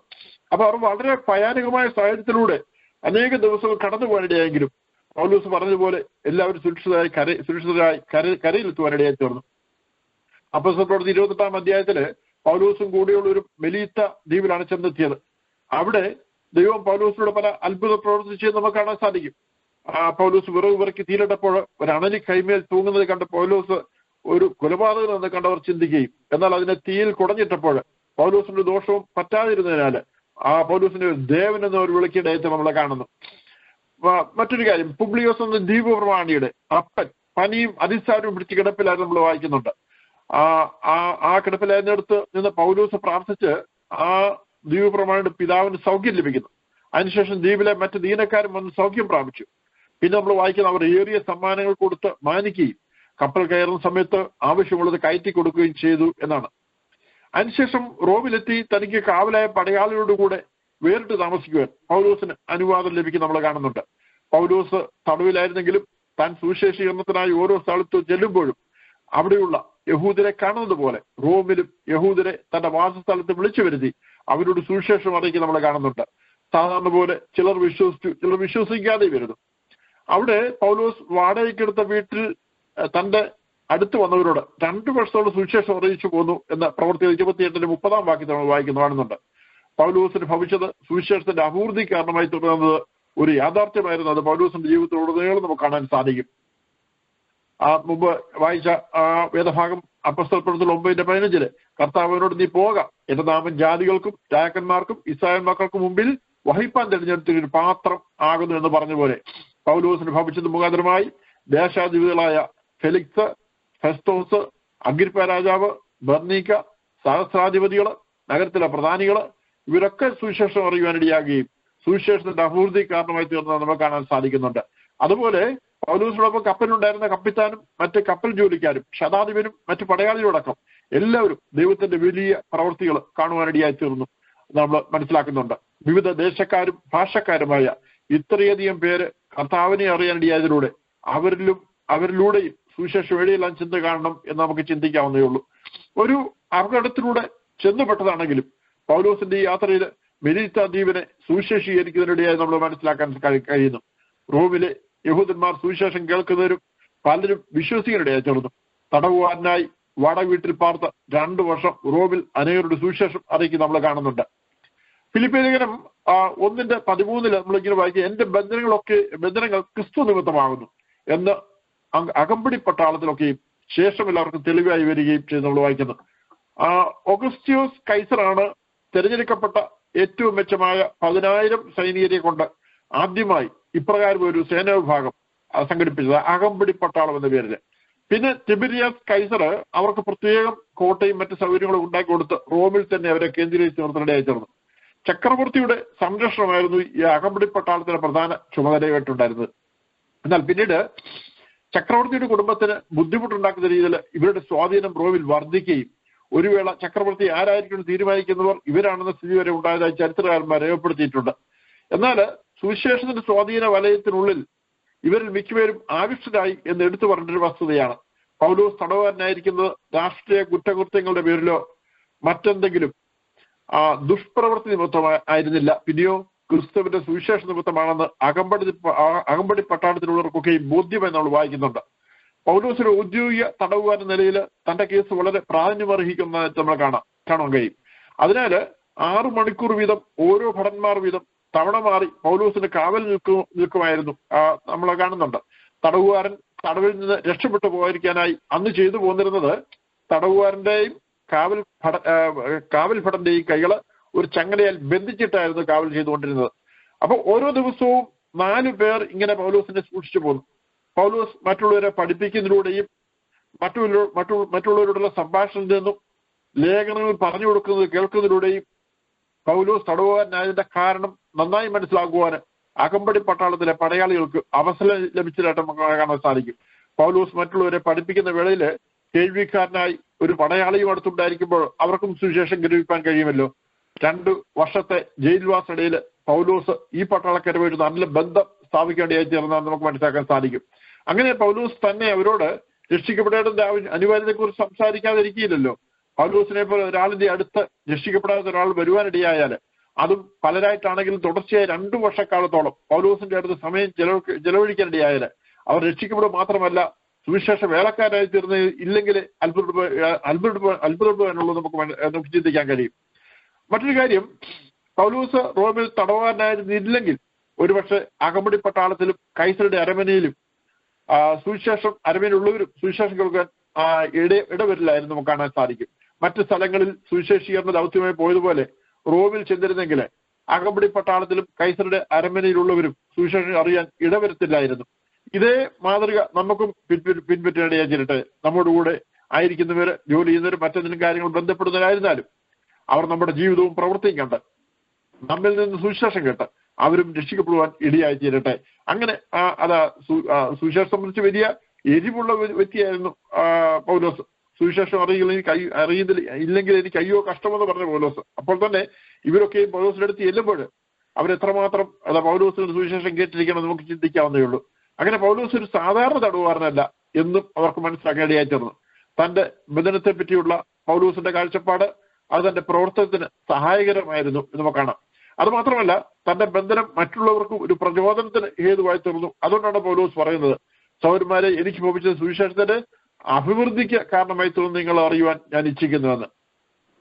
പൂർണ്ണ ഹൃദയത്തോടെ ദൈവത്തെ സേവിക്കുന്ന നീതിമാൻ എന്തുകൊണ്ട് കഷ്ടം അനുഭവിക്കുന്നു എന്ന ചോദ്യം മനുഷ്യ സൃഷ്ടിയുടെ ആരംഭം മുതലുള്ള ഒരു ചോദ്യമാണ്. ഈ ചോദ്യത്തിന് ലോകക്കാർക്ക് തൃപ്തികരമായ ഉത്തരം കണ്ടെത്താൻ കഴിഞ്ഞെന്ന് വരികയില്ല. എന്നാൽ യെശയ്യാപ്രവചനം 64-ാം അധ്യായം 8-ാം വാക്യത്തിൽ നമ്മൾ ഇങ്ങനെയാണ് വായിക്കുന്നത്, എങ്കിലോ യഹോവേ, നീ ഞങ്ങളുടെ പിതാവ്, ഞങ്ങൾ കളിമണ്ണും നീ ഞങ്ങളെ മെനയുന്നവനുമാകുന്നു, ഞങ്ങൾ എല്ലാവരും നിന്റെ കൈപ്പണിയത്ത് എന്നാണ് നമ്മൾ വായിക്കുന്നത്. ജീവിതത്തിലെ സമ്മർദ്ദങ്ങൾ നമ്മെ മെനയുന്നവന്റെ കരങ്ങളാണ് എന്ന വിശ്വാസം നമ്മുടെ മേലെ വരുമ്പോൾ, അത് മെനയുന്നവന്റെ കരങ്ങളാണെന്ന വിശ്വാസം അതെത്രയോ ആശ്വാസകരമായ ഒരു കാര്യമാണ്. നമ്മള് കുശവന്റെ കളിമണ്ണ് പോലെ നല്ല കുശവന്റെ കരകളിലായിരിക്കുന്നു നമ്മുടെ മേൽ വരുന്ന നമ്മുടെ മേൽ വരുന്ന ആ സ്പർശനം, ആ സമ്മർദ്ദങ്ങളെല്ലാം ആ നല്ല കുശവന്റെ കരങ്ങളാണ് എന്ന് നമ്മൾ മനസ്സിലാക്കണം. ആ കരങ്ങൾ ആയിരിക്കുന്നിടത്തോളം നമ്മൾ സുരക്ഷിതരാണ്. നമ്മളെ ആ എത്തേണ്ട സ്ഥാനത്ത് കൊണ്ടെത്തിക്കുവാൻ മതിയായ കരങ്ങളാണെന്നുള്ളത് എന്നെ മറന്നു പോകരുത്. ഹല്ലേലൂയ. അപ്പൊ ഒരു ദൈവവേദൽ കഷ്ടതയെ 3 വിധത്തിൽ നേരിടണമെന്ന് യാക്കോബിന്റെ ലേഖനത്തിൽ ഉദ്ബോധിപ്പിക്കുന്നുണ്ട്. 1-ാം അധ്യായം 3-ാം വാക്യത്തിൽ, നിങ്ങളുടെ വിശ്വാസത്തിന്റെ പരിശോധന സ്ഥിരത ഉളവാക്കുന്നു എന്നറിഞ്ഞ് അതശേഷം സന്തോഷം എന്ന് എണ്ണുവിൻ. ഇവിടെ പറയുന്നത് അതശേഷം സന്തോഷം എന്നെണ്ണണം. 2, നിങ്ങളുടെ വിശ്വാസത്തിന്റെ പരിശോധന സ്ഥിരത ഉളവാക്കുന്നു എന്നറിഞ്ഞെന്ന് പറയുമ്പോൾ നാം അത് അറിയണം. വിശ്വാസത്തിന്റെ പരിശോധന സ്ഥിരത ഉളവാക്കുന്നുവെന്ന് നാം അറിയണം. റോമർക്കെതിരെ 8:28 നമുക്ക് പരിചിതമായ വേദഭാഗം. എന്നാൽ ദൈവത്തെ സ്നേഹിക്കുന്നവർക്ക് നിർമ്മയപ്രകാരം വിളിക്കപ്പെട്ടവർക്ക് തന്നെ സകലവും നന്മയ്ക്കായി കൂടി വ്യാപിക്കുന്നുവെന്ന് നാം അറിയുന്നു. അപ്പോൾ നമ്മൾ അറിയേണ്ട കാര്യമാണ്. 3-ാമത്തെ കാര്യം, അതിനായി നമ്മെ ഏൽപ്പിച്ചു കൊടുക്കുക. നിങ്ങളുടെ വിശ്വാസത്തിന്റെ പരിശോധന സ്ഥിരത ഉളവാക്കുന്നുവെന്ന് അറിഞ്ഞ് അതിനായി നമ്മെ ഏൽപ്പിച്ചു കൊടുക്കാൻ നമുക്ക് ഇടയായിത്തീരണം. അതുപോലെ കഷ്ടതയ്ക്ക് ജീവിതത്തിൽ കഷ്ടങ്ങൾ ഉണ്ടാകുമ്പോൾ കഷ്ടതയ്ക്ക് 4 കാരണങ്ങൾ പൗലോസ് ലേഖനങ്ങളിൽ പരാമർശിച്ചിട്ടുണ്ട്. ഒന്ന്, വിശ്വാസികൾ സ്വന്തം ജീവിതത്തിലെ പാപങ്ങളെ ശോധന ചെയ്ത് സ്വയം ന്യായം വിധിക്കാത്തതുകൊണ്ട് കഷ്ടം നേരിടാം.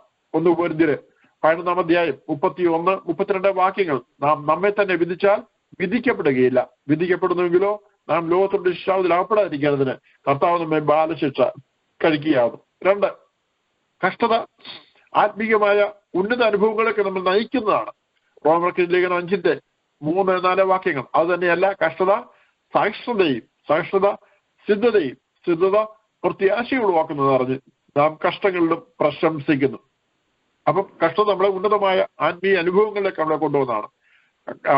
അതാണ് കഷ്ടത സഹിഷ്ണുതയും സിദ്ധതയും പ്രത്യാശയും ഉളവാക്കുന്ന പൗലോസോട് സൂചിപ്പിക്കുന്നത്. 3, വിശ്വാസികളെ പാപത്തിൽ നിന്നും അകറ്റി നിർത്തുന്നതിന് ദൈവം ഒരുക്കുന്ന മുഖാന്തരമാണ് കഷ്ടതയെന്ന് നമുക്ക് കാണാം. 2 കൊരിന്ത്യർക്ക് എഴുതിയ ലേഖനം 12-7-9 വാക്യങ്ങൾ. അത് ഞാനിവിടെ വായിക്കുന്നു. വെളിപ്പാടുകളുടെ ആധിക്യത്താൽ ഞാൻ അതിയായി നിഗളിച്ചു പോകാതിരിപ്പാൻ എനിക്ക് ജഡത്തിൽ ഒരു ശൂലം തന്നിരിക്കുന്നു. ഞാൻ നിഗളിച്ചു പോകാതിരിക്കേണ്ടതിന് എന്നെ കുത്തുവാൻ സാത്താന്റെ ദൂതനെ തന്നെ. അതെന്നെ വിട്ട് നീങ്ങേണ്ടതിന് ഞാൻ 3 വട്ടം കർത്താവിനോട് അപേക്ഷിച്ചു.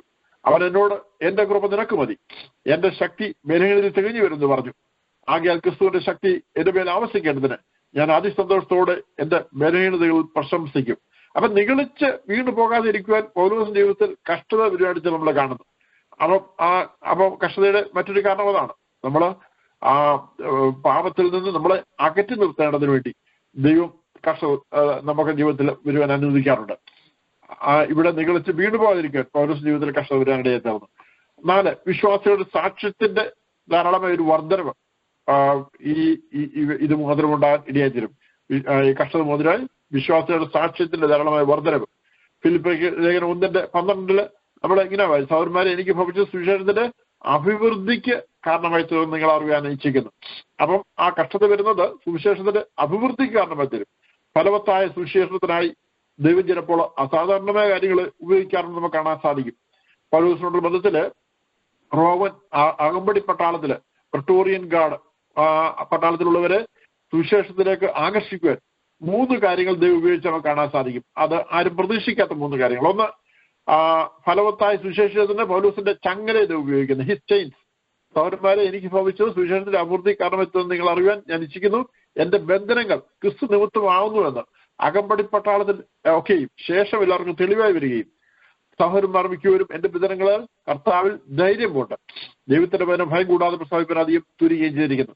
അപ്പം ആ ഫലവത്തായ സുവിശേഷത്തിന് ആ ചങ്ങല കാരണമായി തീർന്നു. പിന്നെ 2, ഫലവത്തായ സുവിശേഷത്തിന് തന്റെ എതിരാളികൾ അല്ലെങ്കിൽ വിമർശകർ, ക്രിട്ടിക്സ് കാരണമായി തന്നെ കാണാൻ സാധിക്കും. അതിന്റെ 15-16 വാക്യങ്ങളിൽ ചിലർ ക്രിസ്തുവിനെ അസൂയയും പിണക്കം നിമിത്തം പ്രസംഗിക്കുന്നു, ചിലരോ നല്ല മനസ്സോടെ തന്നെ അവർ സുവിശേഷത്തിന്റെ പ്രതിവാദത്തിനായിട്ട് ഞാൻ ഇവിടെ കിടക്കുന്നു എന്നറിഞ്ഞ് അത് സ്നേഹത്താൽ ചെയ്യുന്നു. 3, ഫലവത്തായ സുവിശേഷീകരണത്തിന് തന്റെ അപകടസന്ധി, ക്രൈസിസ് അത് കാരണമായി തീരുന്നു. എന്റെ 20-ാം വാക്യത്തിൽ ഞാൻ ഒന്നിനും ലയിച്ചു പോകാതെ പൂർണ്ണധൈര്യമുണ്ട് ക്രിസ്തുവിന്റെ ശരീരത്തിൽ ജീവനാലാകട്ടെ മരണത്താലാകട്ടെ എപ്പോഴും ഇപ്പോഴും മഹിമപ്പെടുകയുള്ളത് പ്രതീക്ഷിക്കുകയും പ്രത്യാശിക്കുകയും ചെയ്യുന്നു. എനിക്ക് ജീവിക്കുന്ന ക്രിസ്തു മരിക്കുന്ന ലാഭവുമാണ്. അപ്പം അപകടസന്ധി വരുന്നതും ജീവിതത്തിൽ അപകടസന്ധി വരുന്നത് ഫലവത്തായ സുവിശേഷീകരണത്തിന് കാരണമായി തീരും നമ്മളെ കാണാൻ സാധിക്കും. അത് അപ്പോസ്തലന്റെ പൗലോസിന്റെ ജീവിതത്തിൽ നമുക്കത് കാണുവാൻ സാധിക്കുന്ന കാര്യങ്ങൾ എന്തൊക്കെയും. ദൈവം മോശയുടെ വടി, ദാവീദിന്റെ കവണ എന്നീ നിസ്സാര വസ്തുക്കളെ അത്ഭുത വിഷയങ്ങളായി ഉപയോഗിച്ച് നമ്മൾ കാണാൻ സാധിക്കുന്നുണ്ട്. നിസ്സാരമായ വടി, നിസ്സാരമായ കവണയെന്നോ അല്ലെങ്കിൽ ഒരു കല്ല്, അതിനൊക്കെ ദൈവം കരങ്ങളെടുത്ത് ഉപയോഗിച്ചു. അതുപോലെ പൗലോസിന്റെ ചങ്ങലെ അല്ലെങ്കിൽ കാരാഗ്രഹവാസത്തെ സുവിശേഷത്തിന്റെ അഭിവൃദ്ധിക്ക് കാരണമാക്കി തീർത്ത് നമ്മളെ കാണാൻ സാധിക്കുന്നുണ്ട്. പൗലോസിന്റെ ജീവിതത്തില് അപ്രതീക്ഷിതമായി ഒന്നും സംഭവിച്ചിട്ടില്ല. പൗലോസിന്റെ കാരാഗ്രഹവാസവും ബന്ധനവും അതേസമയത്തെ ആ ശുശ്രൂഷയും ദൈവത്തിന്റെ പദ്ധതിയിൽപ്പെട്ട കാര്യങ്ങളായിട്ട് നമുക്ക് കാണാൻ കഴിയും. അതുകൊണ്ട് തന്നെ റോമിൽ താനായിരുന്ന സാഹചര്യങ്ങളെ കുറിച്ച് പൗലോസിന് പരാതികളൊന്നുമേ ഇല്ലായിരുന്നു. അതുകൊണ്ടാണ് പൗലോസ് എഴുതിയത് 2 തിമോത്തിയോസ് 2:9 സുവിശേഷം അറിയിക്കുന്നത് ഞാൻ ദുഷ്പ്രവൃത്തിക്കാരൻ എന്ന പോലെ ചങ്ങല ധരിച്ച് കഷ്ടം സഹിക്കുന്നു, ദൈവവചനത്തിനോ ബന്ധനമില്ല. ഒരിക്കലും വായിക്കാം, സുവിശേഷം അറിയിക്കുന്നതിൽ ഞാൻ ദുഷ്പ്രവൃത്തിക്കാരൻ എന്ന പോലെ ചങ്ങല ധരിച്ച് കഷ്ടം സഹിക്കുന്നു, ദൈവവചനത്തിനോ ബന്ധനമില്ലെന്ന് അവിടെ വായിക്കുന്നത്. അപ്പം പ്രതികൂലമായി വരുന്ന കൊടുങ്കാറ്റുകൾക്കോ കഷ്ടതയുടെ തിരിച്ചുള്ളവർക്കോ സുവിശേഷത്തിന്റെ അഗ്നിയെ കെടുത്തിക്കളയാൻ സാധ്യമല്ല നമുക്ക് കാണാൻ സാധിക്കും. അതുകൊണ്ടാണ് യേശുവിനെ തള്ളിപ്പറയുന്നതോ മരണമോ ഇത് തെരഞ്ഞെടുപ്പ് വരുമ്പോൾ മരിക്കേണ്ടി വന്നാലും യേശുവിനെ തള്ളിപ്പറയുള്ളത് പറഞ്ഞ അനേകരും ജീവൻ പിടിയാൻ തയ്യാറായിട്ടുള്ളത്. പൗലോസിനെ പോലെ നമ്മുടെ ചുറ്റുപാടും എന്തൊക്കെ സംഭവിച്ചാലും അതൊക്കെയും സുവിശേഷത്തിന്റെ വ്യാപനത്തിന് ഒരു മുഖാന്തരമായി നാം ഉപയോഗിക്കേണ്ടതാണ്. പൗലോസ് അനേകം കഷ്ടങ്ങളിൽ കടന്നുപോയെങ്കിലും താൻ ഒരിക്കലും നിരാശനായി തീർന്നില്ല. അതേസമയം കർത്താവിന് വേണ്ടി ആത്മാക്കൾ നേടുന്നതിൽ അത്യന്തം സന്തുഷ്ടനുമായിരുന്നു നമുക്ക് കാണാൻ സാധിക്കും. നമ്മൾ വായിച്ച 1:12 സഹോദരന്മാരെ, എനിക്ക് ഭവിച്ചത് സുവിശേഷത്തിന്റെ അഭിവൃദ്ധി കാരണമായിട്ട് നിങ്ങൾ അറിയുവാൻ ഞാൻ ഇച്ഛിക്കുന്നു. ഇവിടെ അഭിവൃദ്ധിക്ക് കാരണമായി എന്ന് പറയുന്നതില് അഭിവൃദ്ധി എന്ന പദത്തിന് ഈ ഫെർദറൻസ്, അഡ്വാൻസ്, ഗ്രേറ്റർ പ്രോഗ്രസ് എന്നീ വാക്കുകൾ വിവിധ ട്രാൻസ്ലേഷൻ നമുക്ക് കാണാൻ സാധിക്കും. അപ്പൊ തടസ്സമായി നിൽക്കുന്ന എല്ലാറ്റിനെയും തകർത്ത് മുന്നേറുന്ന ഒരു സൈനികമായ ഒരു പ്രയോഗം, ഒരാശയം നമുക്കിവിടെ കാണാൻ സാധിക്കും. അപ്പം തന്റെ ചങ്ങല സുവിശേഷത്തിന്റെ അഭിവൃദ്ധിക്ക് കാരണമായി തീർന്നു എന്നാണ് പൗലോസ് സംശയലേശവൻ ഇവിടെ പറയുന്നത്. ആ സുവിശേഷത്തിന്റെ അഭിവൃദ്ധിക്ക് കാരണമായി തീർന്നു. എത്ര വലിയ പ്രതിസന്ധികൾ എതിരായി വന്നാലും അതിനെയെല്ലാം തകർത്ത് മുന്നേറുന്ന ഒരു സൈന്യം പോലെ സുവിശേഷ പോർക്കളത്തിൽ വരുന്ന ഏതൊരു പ്രതിസന്ധിയും തകർത്ത് അതെല്ലാം സുവിശേഷത്തിന് അനുകൂല ഘടകമാക്കി തീർത്ത് മുന്നേറുന്ന സുവിശേഷ പോർക്കളത്തിലെ ഒരു വീരയോദ്ധമായിരുന്ന അപ്പോസ്തലനായ പൗലോസ് നമുക്ക് കാണാൻ സാധിക്കും. അപ്പം തനിക്ക് ശ്രമിച്ചതൊക്കെയും സുവിശേഷത്തിന്റെ അഭിവൃദ്ധിക്ക് കാരണമായി തീർന്നു എന്ന് പറയുമ്പോൾ ഈ നമ്മളിപ്പോൾ ചിന്തിച്ച ആ ഭാഗങ്ങൾ മാത്രമല്ല, പൗലോസിന്റെ ജീവിതത്തിലെ സുവിശേഷീകരണവുമായി ബന്ധപ്പെട്ട പോയിടത്തെല്ലാം പൗലോസിന്റെ ജീവിതം സംഭവിച്ചതൊക്കെയും സുവിശേഷത്തിന്റെ അഭിവൃദ്ധിക്ക് കാരണമായി തീർന്നുള്ളതാണ് യാഥാർത്ഥ്യം. നമുക്കറിയാം, നമ്മൾ ആദ്യം ചിന്തിച്ചാണ് ഫിലിപ്പിയയിൽ മാസഡോണിയൻ കോള് കേട്ട് ഫിലിപ്പിയിലേക്ക് പോയ അപ്പോസ്തലനായ പൗലോസിന്റെ ചരിത്രം. അവിടെ അവസാനം ആ വെളിച്ചപ്പാടത്തേക്ക് സൗഖ്യം ലഭിക്കാനും അങ്ങനെ തടവറയിൽ അകപ്പെടുവാനും പൗലോസ് ശീലാസ് തടവറയിൽ അകപ്പെടാൻ ഇടയാത്ത നമ്മൾ വായിക്കുന്നുണ്ട്. അന്ന് അവര് ദൈവത്തെ പാടിയും ആരാധിച്ചുകൊണ്ടിരിക്കുമ്പോൾ ആ കാരാഗ്രഹത്തിൽ അടിസ്ഥാനങ്ങൾ ഇളകി നമ്മൾ വായിക്കുന്നു. അവിടെ കാരാഗ്രഹ പ്രമാണി എല്ലാവരും അവിടെ ഓടിപ്പോയെന്ന് കരുതി തന്നെത്താൻ കൊണ്ടുപോകാൻ ഭാവിച്ച് നമ്മൾ വായിക്കുന്നുണ്ട്. എന്നാൽ അവിടെ അന്ന് രാത്രി സംഭവിച്ചത് രക്ഷിക്കപ്പെടാൻ എന്ത് ചെയ്യണമെന്ന് ഒരു കാരാഗ്രഹ പ്രമാണി ചോദിക്കുമ്പോൾ പൗലോസ് കർത്താവ് യേശുവിൽ വിശ്വസിക്കുക, നീ നിന്റെ കുടുംബം രക്ഷ പ്രാപിക്കുമെന്ന് പറഞ്ഞു. അങ്ങനെ ആ കാരാഗ്രഹ പ്രമാണി അന്ന് രാത്രി കർത്താവിനെ അറിയാണ്ടിയെത്തുന്നതാണ് പൗലോസിന് സംഭവിച്ചത്. അവിടെയും സുവിശേഷത്തിന്റെ അഭിവൃദ്ധിക്ക് കാരണമായി തീർന്ന് നമ്മളെ കാണാൻ സാധിക്കും.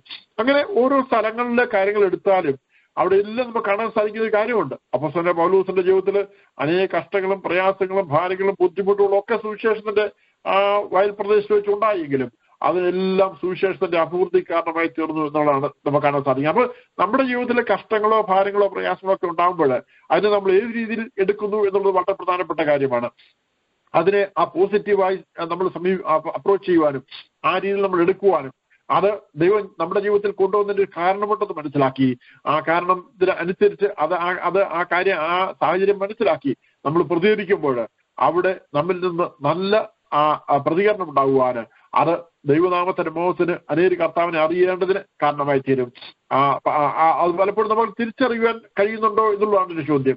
നമ്മുടെ ജീവിതത്തിൽ കഷ്ടങ്ങളും പ്രയാസങ്ങളും ഭാരങ്ങളും ഒക്കെ ഉണ്ടാകുമ്പോൾ അത് എന്തുകൊണ്ട് സംഭവിച്ചുവെന്നും അത് ദൈവം നന്മയ്ക്ക് വേണ്ടി ചെയ്തതാണ്. അങ്ങനെയാണ് നമ്മൾ വായിക്കുന്നത്. ദൈവത്തെ സ്നേഹിക്കുന്നവർക്ക് നന്മ പ്രകാരം വിളിക്കപ്പെട്ടവർക്ക് തന്നെ സകല നന്മയ്ക്കായി കൂടി വ്യാപരിക്കുന്നത്. അപ്പം നമ്മുടെ ജീവിതത്തിൽ എന്ത് സംഭവിച്ചാലും അതൊക്കെ നന്മയ്ക്കായി കൂടി വ്യാപരിക്കത്തക്കവണ്ണം ദൈവം ചെയ്യുമെങ്കിൽ ആ സംഭവിക്കുന്നൊക്കെയും അതിന്റെ പിന്നിൽ ദൈവത്തിന് ഉദ്ദേശമുണ്ട്.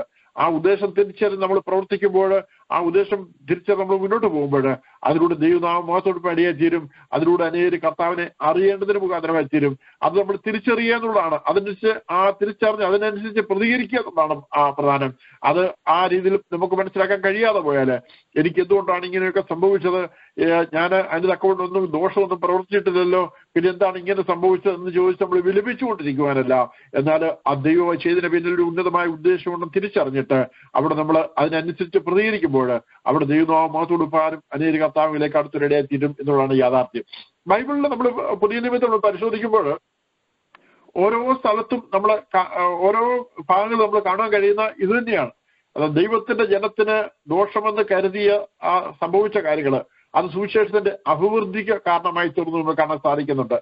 സ്തേഫാനോസിനെ കല്ലെറിഞ്ഞ് കൊന്നതിന് ശേഷം നമ്മൾ വായിക്കുന്നത് ആ ശിഷ്യന്മാര് അവര് പീഡന നിമിത്തമായി ആ ദേശം വിട്ട് ഓടിപ്പോയാണ് വായിക്കുന്നു. എന്നാൽ ഒരു പോയവര് ചെന്നിടത്തൊക്കെ സുവിശേഷം അറിയിച്ചു നമ്മൾ വായിക്കുന്നത്.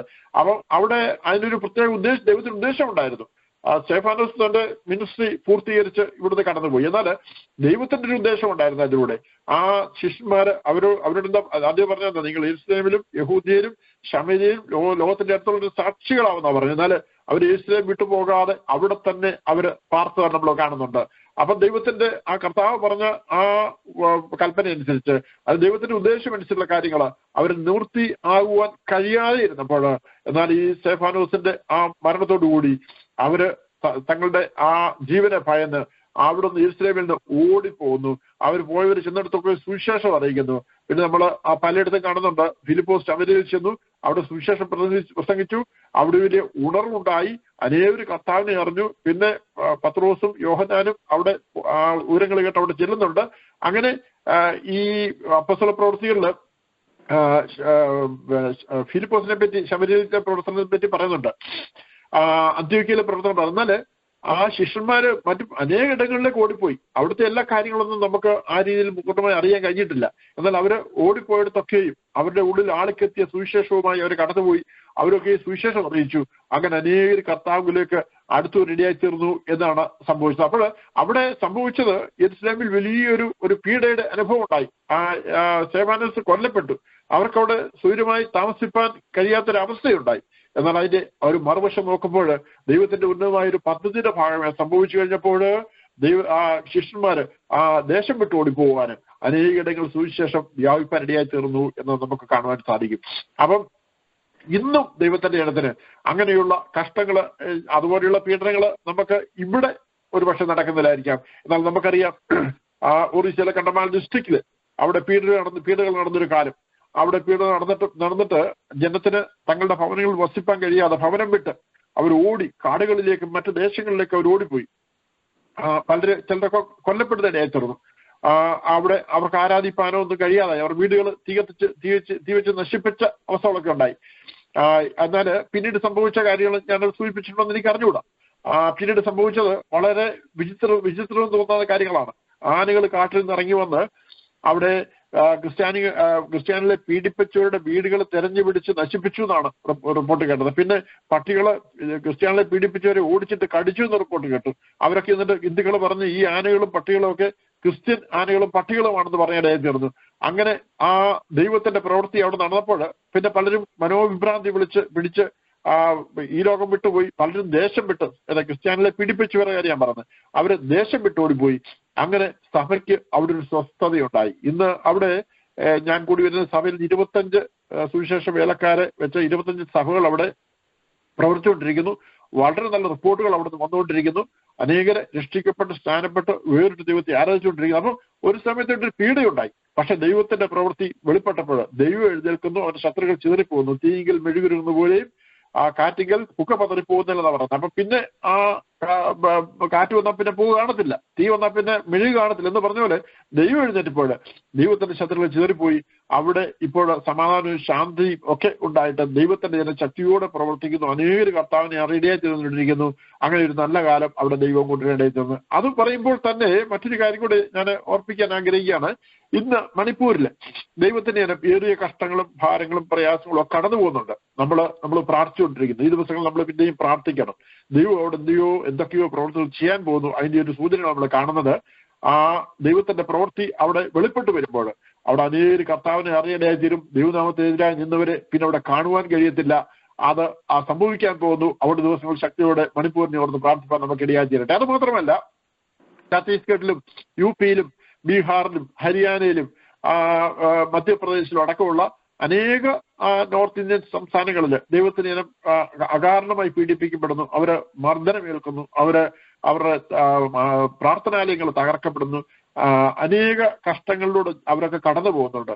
എന്നാൽ ഇതൊന്നും ദൈവം അറിയാതെ ഇരിക്കുന്നില്ല. ഇസ്രായേൽ മക്കളും ഇസ്രായേലിലെ അവരെ കഷ്ടത മൂർധനത്തെത്തിയപ്പോൾ ഞാൻ അവരുടെ കഷ്ടത കണ്ടു, അവരുടെ നിലവിളി കേട്ടു എന്ന് പറഞ്ഞതുപോലെ ദൈവം അവിടേക്ക് കഷ്ടത കാണുന്നു, അവിടേക്ക് നിലവിളി വന്നു. അവിടെ ദൈവം ഇറങ്ങി വന്ന് പ്രവർത്തിക്കാൻ പോകുന്ന സമയങ്ങളാണ് ഈ വരുവാൻ പോകുന്നുള്ള കാര്യം മറന്നു പോകരുത്.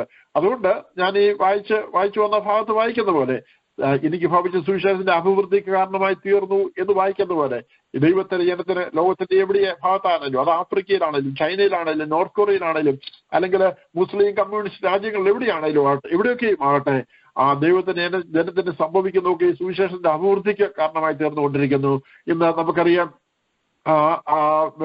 ഉക്രൈനില്, അതുപോലെ റഷ്യയില്, അവിടെ യുക്രൈനിലൊക്കെ അനേകര് അവരുടെ പട്ടണങ്ങളും ഗ്രാമങ്ങളും വിട്ട് ഓടി പോളണ്ടിലും മറ്റു പല രാജ്യങ്ങളിലും പോയിരിക്കുകയാണ്. അതിന്റെ മധ്യത്തില് ദൈവത്തെ ആത്മാവിലും സത്യത്തിലും ആരാധിക്കുന്ന അനേക ദൈവ ജനങ്ങളുണ്ടെന്നാണ് യാഥാർത്ഥ്യം. അവരൊക്കെ അവരുടെ ദേശം വിട്ട് ഓടിപ്പോയിരിക്കുകയാണ്. എന്നാൽ നമുക്ക് ഈ ദിവസം പിന്നെയും പ്രാർത്ഥിക്കാം, അവിടെയും ദൈവത്തിന്റെ ചില പ്രവർത്തികൾ വെളിപ്പെടുവാനും തരട്ടെ. യുദ്ധമൊക്കെ തീർന്ന് സമാധാനം ഉണ്ടാകുവാനും അവിടെ ദൈവത്തിന്റെ നാമം ഉയർത്തപ്പെടുവാനും അനേകം കർത്താവിനെ അറിയാനും ഇടയായി തരും. ദൈവത്തിന് നമുക്കെതിരായി നിൽക്കുന്നവരുടെയൊക്കെ പ്രവൃത്തികളൊക്കെ അസ്തമിക്കുന്ന കാലങ്ങൾ ആസന്നമായിരിക്കുകയാണ്. ഈ ദിവസങ്ങൾ നമ്മളത് കണ്ടുകൊണ്ടിരിക്കുകയാണ്. ഇത് പിന്നെയും ദൈവത്തിന്റെ പ്രവൃത്തി മുന്നോട്ട് പോകുമ്പോൾ ആ പ്രശ്നങ്ങളൊക്കെ നടന്ന ഇടങ്ങളിൽ ദൈവനാമം ഉയർത്തപ്പെടുവാന് ദൈവത്തിന്റെ ജനം ദൈവത്തെ ആരാധിക്കൊരു മടങ്ങി വന്ന് ദേശത്ത് പിന്നെയും ശക്തിയോടെ പ്രവർത്തിപ്പാന് അത് അനേകർക്ക് വിടുതൽ കണ്ടെത്തുവാൻ തക്കണം ഇടയായി ചെയ്തിട്ട് അതിനെ നമുക്ക് പിന്നെയും പ്രാർത്ഥിക്കാം. അതുകൊണ്ട് ഈ ദിവസങ്ങളില് ഈ നമ്മൾ വായിച്ച പോലെ തന്നെ സുവിശേഷത്തിന് വേണ്ടി നിൽക്കുന്നവര് ജീവിതത്തില് അനേക കഷ്ടങ്ങളും ഭാരങ്ങളും പ്രയാസങ്ങളും ബുദ്ധിമുട്ടുകളും പീഡനങ്ങളും ഒക്കെ സംഭവിക്കുമ്പോൾ അതൊന്നും ദൈവം അറിയാതെ സംഭവിക്കുന്നതല്ല. അതൊന്നും ശത്രു അവരുടെ സ്വന്തം ഇഷ്ടപ്രകാരം അങ്ങ് ദൈവദേഹത്തെ നശിപ്പിക്കാൻ വേണ്ടി അവർക്ക് ചെയ്യാനായിട്ട് സാധിക്കുന്ന കാര്യങ്ങളൊന്നുമല്ല. ഇതൊക്കെയും കാണുന്ന ഒരു ദൈവമുണ്ട്. അതിന്റെയൊക്കെ പിറകിൽ ദൈവത്തിന്റെ ഉദ്ദേശങ്ങളുണ്ട്. ആ ഉദ്ദേശങ്ങൾ പൂർത്തീകരിക്കുമ്പോൾ നമ്മൾ ഇന്ന് കാണുന്ന പോലെ അതിനൊക്കെ ഉപരിയായി ദൈവത്തിന്റെ വലിയ പ്രവൃത്തികൾ വെളിപ്പെടുത്തി തീരും. അതിനെ നമുക്ക് ഈ ദിവസങ്ങളിൽ ആ പ്രദേശങ്ങളെയും അവിടെയുള്ള ദൈവത്തിന്റെ അടുത്ത് ദൈവങ്ങളിൽ വിളിച്ച് പ്രാർത്ഥിക്കാം. അതോടൊപ്പം തന്നെ നമ്മുടെ ജീവിതത്തിലും നമ്മുടെ വേണ്ടപ്പെട്ടവരുടെ ജീവിതത്തിലും നമ്മുടെ സഭയുടെ ജീവിതത്തിലും നമുക്കറിയുന്ന സുവിശേഷ വേലക്കാരായി ഇന്ത്യയിലും ഇന്ത്യയുടെ മറ്റു പല സ്റ്റേറ്റുകളിലൊക്കെ പ്രവർത്തിക്കുന്ന അനേകരുണ്ട്. അവരുടെയൊക്കെ ജീവിതത്തിൽ കഷ്ടങ്ങളും ഭാരങ്ങളും പ്രയാസങ്ങളും ഒക്കെ ഉണ്ട്. ഈ ദിവസങ്ങളിൽ അതൊക്കെ കാണുകയും അറിയുകയും ചെയ്യുമ്പോൾ നാം അവരോടൊപ്പം ഉറപ്പോടെ ധൈര്യത്തോടെ നിൽപ്പാൻ ഇടയാക്കണം. അത് അവർക്കും ഒരു ധൈര്യത്തിനും ഒരു അനുഗ്രഹത്തിനും കാരണത്തിനിടയിൽ തീരും. അവരും ആ ഭാരങ്ങളുടെ കടന്നു പോകുന്ന അവസ്ഥ സമയം വരെയും അവർക്ക് അവരോടൊപ്പം പ്രാർത്ഥനയിലും അവരോടൊപ്പം ധൈര്യത്തിനായി നാം നിലയുറപ്പിക്കുമ്പോൾ അത് അവർക്ക് അനുഗ്രഹത്തിന് വിടുതൽ കാരണം തീരും. പിന്നെയും അവർ അതിൽ നിന്ന് പുറത്തു വന്നിട്ട് ദൈവനാമത്തിലൂടെ ഏറെ പ്രയോജനം ദൈവം അവരെ കരങ്ങളെടുത്ത് ശക്തിയോടെ ഉപയോഗിക്കും. അതിനായി നമുക്ക് ഈ ദിവസങ്ങൾ ദൈവങ്ങൾ ഏൽപ്പിക്കാം. ഈ നമ്മളെ ഈ വാക്കാൽ നമ്മൾ ചിന്തിച്ച പോലെ നമ്മുടെ ജീവിതത്തിൽ ഈ അപ്പോസ്തലനായ പൗലോസിന്റെ ജീവിതത്തിൽ സംഭവിച്ചു സുവിശേഷത്തിന്റെ അഭിവൃദ്ധിക്ക് കാരണമായി തീർന്നു എന്നതുപോലെ തന്നെ നമ്മുടെ ജീവിതത്തിലും നമുക്ക് വേണ്ടപ്പെട്ട ജീവിതത്തിലും ഒക്കെ സംഭവിക്കുന്നത് അത് എന്തു തന്നെയാകട്ടെ ദൈവത്തിന്റെ ജനത്തിന് യേശുക്രിസ്തുവിനാൽ വീണ്ടെടുക്കപ്പെട്ട ദൈവത്തിന്റെ ജനത്തിന് ജീവിതത്തിൽ സംഭവിക്കുന്നത് അത് രോഗമോ ഭാരമോ പ്രയാസമോ വേദനകളോ കഷ്ടമോ സങ്കടമോ എന്തുമാകട്ടെ അതൊക്കെ ഈ ദൈവം അറിയാതെയല്ല അറിഞ്ഞിട്ടാണ് സംഭവിക്കുന്നത്. അതൊക്കെ സംഭവിക്കുമ്പോൾ അതിന്റെ പിന്നിൽ ദൈവത്തിന് ഉദ്ദേശമുണ്ട്. ആ ഉദ്ദേശം പൂർത്തീകരിക്കുമ്പോൾ അത് എല്ലാം നന്മയ്ക്കാക്കി കൂടി വ്യാപരിക്കും ദൈവമാണ് നമ്മുടെ കൊണ്ടുള്ളത് എന്ന് നമ്മൾ മറന്നു പോകരുത്. അവിടെ ഈ അത്രക്കാലം നമ്മെ ദൈവങ്ങളെ ഏൽപ്പിക്കാം. ഈ ദിവസങ്ങൾ ശക്തിയോട് ദൈവം നിൽപ്പാൻ ചെയ്തിട്ട് ഒന്നുകൊണ്ടും നമ്മൾ ക്ഷീണിച്ചു പോകാതെ തളർന്നു പോകാതെ ദൈവനാമത്തിൽ നിൽപ്പാൻ നോക്കണം. ദൈവകാര്യങ്ങൾ നമ്മെ തന്നെ ഏൽപ്പിക്കാം. ഈ രാത്രികാലത്ത് ഈ വചനം കേൾവി നിങ്ങൾക്കെല്ലാം അനുഗ്രഹമായി തരുന്നത് പ്രാർത്ഥിക്കുന്നു. ദൈവം നമ്മിൽ ധാരാളമായി അനുഗ്രഹിക്കുമാറാകട്ടെ. Thank you. God bless you. Hallelujah. സ്തോത്രം. അനുഗ്രഹിക്കപ്പെട്ട ശുശ്രൂഷ പരിശുദ്ധാത്മാവിന്റെ നിറവിൽ ഹല്ലേലൂയ നമ്മളെ ദൈവവചനമാവുന്നു. ഹല്ലേലൂയ. വചനം ദൈവമാവുന്നു, ദൈവ ശബ്ദമാവുന്നു. രാത്രികാലം നാം കേട്ടത് കർത്താവിന്റെ ദാസിന്റെ വചനത്തിന്റെ വാതിൽ സ്വർഗത്തിലെ ദൈവം തുറന്നു കൊടുത്തല്ലോ. കുടുംബമായ ദാസിനെ ദാസിയെയും കുഞ്ഞുങ്ങളെയും സൗരങ്ങളെയും എല്ലാവരെയും കർത്താവ് ഐശ്വര്യമായി കൂടി വരുന്ന ദൈവസഭയെ ശുശ്രൂഷന്മാരെ എല്ലാ വിശ്വാസ കുടുംബം എല്ലാവരെയും കർത്താവ് പട്ടണത്തെ ഒക്കെ അനുഗ്രഹിക്കട്ടെ. കർത്താവ് സ്തോത്രം. കർത്താവിന് വേണ്ടി വലിയവ ചെയ്യുവാൻ തക്കവണ്ണം സ്വർഗത്തിലെ ദൈവം സഹായിക്കട്ടെ. ഹല്ലേലൂയ. പിന്നെ അഭിഷേകം ഹല്ലേലൂയ ദൈവം പകരട്ടെ. പിന്നെയും കൃപമേൽ കൃപ ദൈവം പകരുമാറാകട്ടെ. നമുക്ക് ദൈവത്തോടെ പ്രാർത്ഥിക്കാം. പൗലോസിന്റെ ബന്ധനങ്ങളെ കുറിച്ചൊക്കെയും ഇന്ന് രാത്രികാലം നമുക്ക് കേൾപ്പാടിയ സഹോദരന്മാരെ എനിക്കില്ലേ ഭവിച്ചത് സുവിശേഷത്തിന്റെ അഭിവൃദ്ധിക്ക് കാരണമായി തീർന്നു എന്ന് നിങ്ങൾ അറിയുവാൻ ഞാൻ ഇച്ഛിക്കുന്നു. ഹല്ലേലൂയ. എന്റെ ബന്ധനങ്ങൾ ക്രിസ്തു നിമിത്തമാകുന്നു നമുക്കിന്ന് രാത്രികാലം കേൾപ്പാനിടയായി തീർന്നു. ഇന്ന് അകമ്പടി പട്ടാളത്തിലൊക്കെയും ശേഷം എല്ലാവർക്കും തെളിവായി വരികയും സോഴന്മാർ മിക്കവേരും എന്റെ ബന്ധനങ്ങളാൽ കർത്താവിൽ ധൈര്യം പൂണ്ട് ദൈവത്തിൽ വചനം അതിന്റെ ഭയം കൂടാതെ പ്രസ്താവിപ്പാൻ അധികം ഇനിയും ചെയ്തിരിക്കുന്നു. ഹല്ലേലൂയ. പൗലോസേ ഭയപ്പെടേണ്ട. ഹല്ലേലൂയ. ആരാണ് വിളിച്ചിരിക്കുന്നതെന്നും ആരുടെ ദർശനമാണ് പൗലോസ് ഹാലേലൂയ പ്രാപിച്ചിരിക്കുന്ന നല്ല ബോധ്യമുള്ള അപ്പോസ്തലനായ പൗലോസ് ഹാലേലൂയ സ്തോത്രം എനിക്ക് ഭവിച്ചത് എന്ന് പറഞ്ഞുകൊണ്ടാണ് പൗലോസ് അപ്പോസ്തലൻ ആരംഭിക്കുന്നത്. താൻ ജയിലിൽ കിടക്കുന്നു എന്നതുകൊണ്ട് ഹാലേലൂയ സ്തോത്രം സുവിശേഷത്തിന്റെ ഹാലേലൂയ സുവിശേഷം യാതൊരു സുവിശേഷം തടസ്സം നേരിട്ടുവെന്ന് ഫിലിപ്പിയർ ഹാലേലൂയ കരുതിയിരിക്കാം. എന്നാൽ ഹാലേലൂയ അതങ്ങനെയല്ല. സുവിശേഷത്തിന്റെ ഹാലേലൂയ പ്രചാരണത്തിന് കാരണമായി തീർന്നിരിക്കുകയാണ് എന്ന് പൗലോസ് ഹാലേലൂയ അവരെ ധൈര്യപ്പെടുത്തിയാവുന്ന സ്തോത്രം. ഇത് ഈ ബന്ധനം നിമിത്തം എനിക്ക് സുവിശേഷം അറിയിപ്പാൻ ദൈവം വാതിൽ തുറന്നിരിക്കുകയാവുന്നു. ഹാലേലൂയ. അപ്പൊ കർത്താവിന്റെ മാറ്റമില്ലാത്ത സത്യസുവിശേഷം അറിയിപ്പാനും കടന്നു പോകുമ്പോൾ ഹാലേലൂയ നാം ഒരു കാര്യം മനസ്സിലാക്കണം. രാത്രിക്കാലം നമ്മളെ ഓർമ്മിച്ചു, അതിൽ ഭയപ്പെടരുത്. ഹാലേലൂയ ഭയമുള്ളവരെ കൊണ്ട് ഹാലേലൂയ കർത്താവിന്റെ വേല ചെയ്യുവാൻ കഴിയുകയില്ല. നാം ധൈര്യമുള്ളവരായിരിക്കണം. ഭയപ്പെടേണ്ട. ഭയം കൂടാതെ കർത്താവാകും നമ്മളെ വിളിച്ചിരിക്കുന്നെന്നുള്ള വലിയ ദർശനം ഇല്ല. ദൈവമേ സുവിശേഷത്തിന്റെ കൊടി ഉയർത്തുവാൻ ജനങ്ങളെല്ലാം ഒന്നുപോലെ കർത്താവിന്റെ മക്കളായി മാറുവാൻ നിങ്ങൾ പ്രാർത്ഥിക്കുന്നു. കർത്താവ് സ്തോത്രം സ്തോത്രം.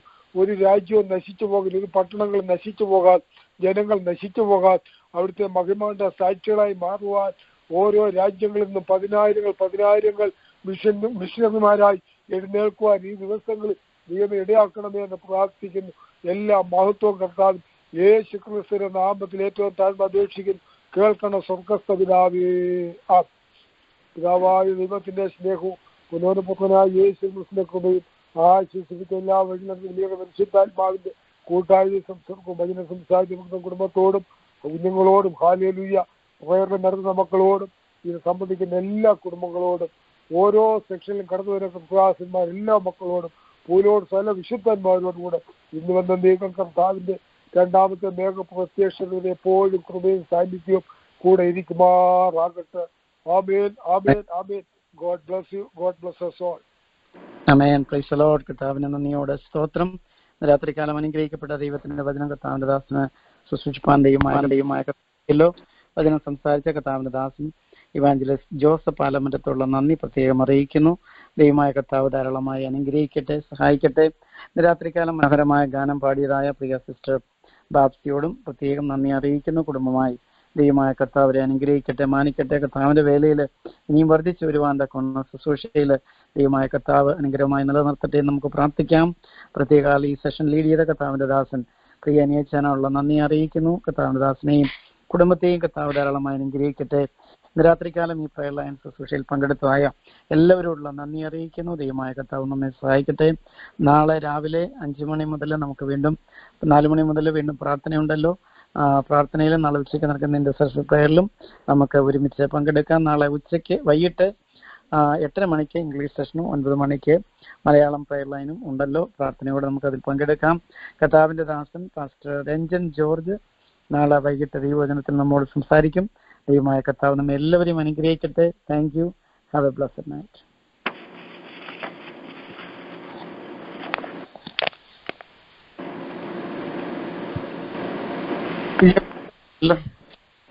finish, but you know.